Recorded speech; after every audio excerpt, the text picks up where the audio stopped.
Kristin Messerli, and today I'm excited to bring to you an interview I did with Claudia Merkle, who's the COO of National MI. Claudia shares her incredible wealth of experience, having over 25 years of experience in the mortgage industry, and some really practical advice for anyone who wants to become a leader or who is currently managing others.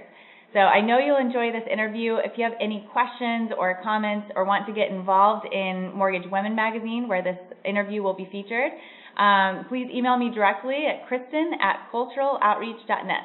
Thanks for watching. Claudia, thank you so much for being on the call today. Thanks. I'm really happy to be here, Kristen. Good. So my first question for you is, as a strong female leader in our industry, what are some lessons learned that have been most influential for you?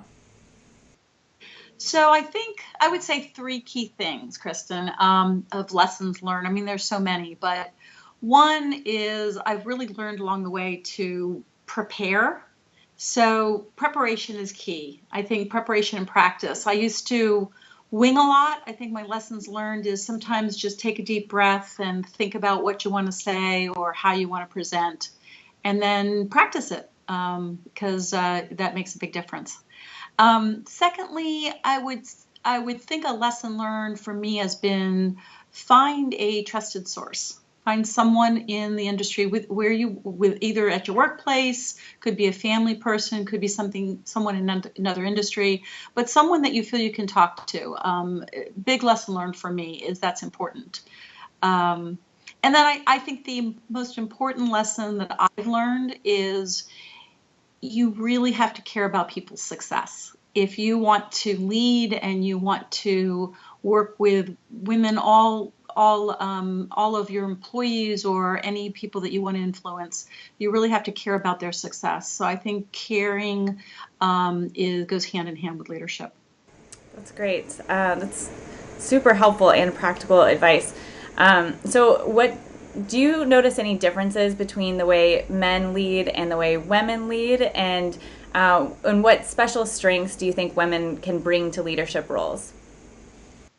I think women are born trainers, Kristen. I think we have a communication style that starts from the beginning and goes through the meat of the situation and has an ending.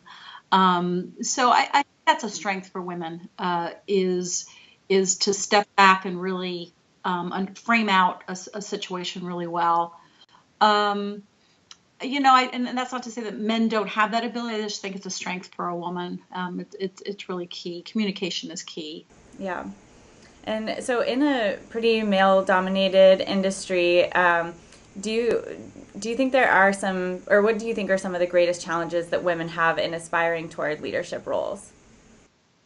Kristen, this is something that I've always, I've thought about this. What are the challenges? And it starts to crystallize a little bit more as you get older, I guess, and get more involved in leadership. But I believe that women have to find their voice. They have to be able to really frame up a situation.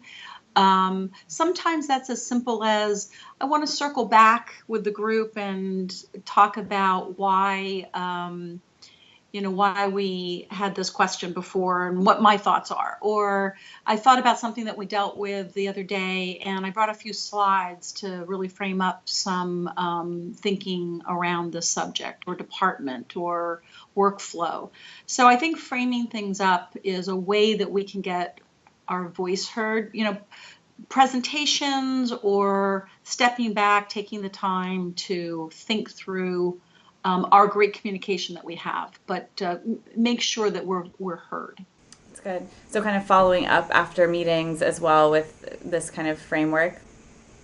Following up with meetings, or a lot of times I used to come into an executive meeting afterwards and say, last meeting we talked about X, and I've been thinking about this, and I have some expertise around this, and I've talked to a few people, and here's a few slides that I think really pull the entire subject all together, and and they're meaningful. It's not like you're just doing it to do it. You're doing it because you didn't really have a chance to say what you wanted to say, or nobody was really listening. So sometimes you have to step back and push that voice. That's great. That's really helpful. And I think my next question, maybe that really answers it, but what can women do to improve our career trajectory? Yeah, I think the framing up piece is part of it. I think the other piece is take on some leadership roles, take on some projects. Listen very carefully and don't always expect, well, I'll wait for someone to do that. I'll wait for someone to ask me to do that. No, I'm going to actually take the initiative, and I'm going to create a little task force or have a meeting and become more knowledgeable about something. And then again, frame it up and be additive to the team and really use your voice. That's great. So on the management side, managing women, what do you think managers can do to better encourage and promote women into leadership roles? Yeah, I think the key is certainly any leader has to be thinking about the women leadership in a company first. But what I've thought about in this question, Kristin, is I've thought back to the people that have helped me, and we are, me in this case, I had to really listen to people along the way that were saying to me, "Boy, you can do this," or "This is something that I would really take on." And there are people that you don't expect. I had an assistant when I was in my, late 20s that said, "You should really strive to manage more people." And I was like, "Really?" And then I listened to why. Same with a boss that I had. You're my succession plan. I just want to originate loans. But if you listen to these steps along the way, you listen to people that will influence you. So I think it's really important that we influence other women.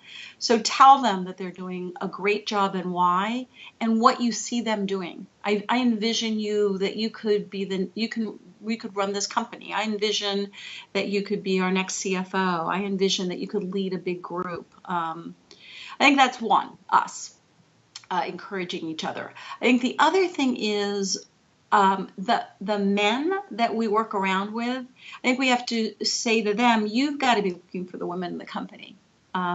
So if there's a search for a position, be the first to say to that man or within that group, let's really look to the women in the company and for an executive woman to lead. So it's really upon us to drive that. Yeah, being intentional about it. And it really goes back to, that sounds like some of the stuff you were talking about earlier about really caring about people's success. So yeah, very important. So what piece of advice made the biggest difference in your career, would you say? I was given the advice once, and I would give it to everyone again, is take a risk. So at a time when you think, oh, I can't make that move, it's too much, will I, hurt my family? You go through all these things, and you don't want to be selfish. But if you have a little voice in yourself that says you want to do something, find a way to take that risk and do it. It really does pan out, it's very rewarding to look back and say, boy, that. And if it doesn't work, it doesn't work. It doesn't have to be, the end of the world. But I think taking a risk really makes sense.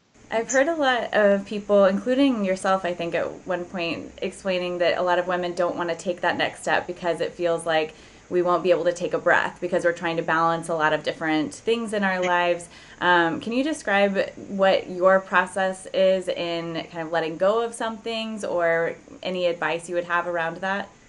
Yeah, I'm really bad at letting go. So I think women have a tendency, we have an insatiable desire to be perfect at everything. We just do. It's just in our DNA. Whether it's our home life, whether it's your decorator room, or whether you're at work, it's really hard to let things go. I mean, what I've done is simple things. The piles are stacking, and there's a pile at home that's the bill pile. Hopefully it's getting paid. So sometimes you just have to organize the pile and put it over in the corner and put in the calendar when you're going to do it. I will find that if I calendar something out and say, Monday night I'm going to do my bills after workout, Tuesday is my me day, whatever it is. Sometimes that helps you then plan out your week, and it doesn't seem so overwhelming. So you're not letting it go, you're just putting it in you're compartmentalizing it. And that I think is really helpful. Yeah, that's great advice. So Claudia, you have been really insightful and given so many great tips. I'm excited to share this video with everyone. Just in closing this up, is there anything else you would want to tell all female professionals that aspire to leadership or growth opportunities in the future? I would just say that all women are true leaders at heart. Mothers and work professionals. Your leadership, you just use the voice, it up, do what you need to do in order to be able to get to that next step, or be really, really great at what you're doing today. I think women in a company and in a family are always the ones that everyone gravitates to, and that's tough. But it's kind of what we were built for, and keep up the great work. Great. Thank you so much for taking the time to do this interview. I know it's going to help so many other women in this industry, and I appreciate you taking the time. Absolutely, Kristin. Thank you so much. Have a great night. Thank you. You too.